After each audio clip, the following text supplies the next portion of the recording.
Hi guys, today you're going to learn how to make a list with single opt-in in the new Builderall 6.0. This is the new dashboard and I'm going to go into tools and I'm going to go into mailing box. Then you just create a list. So it's very easy now when you want to create anything from scratch. It's just here. So I'm going to call this single opt-in. Single opt-in.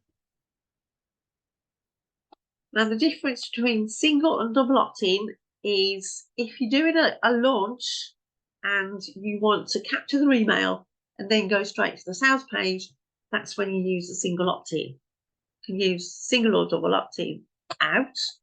I'm just going to put single opt-in.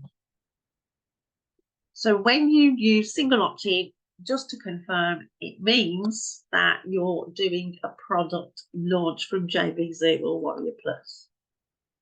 Then you click on this one here and put your email that you want.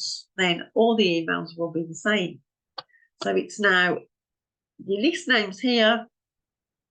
It's single opt-in, double opt-out. If you press save, update emails,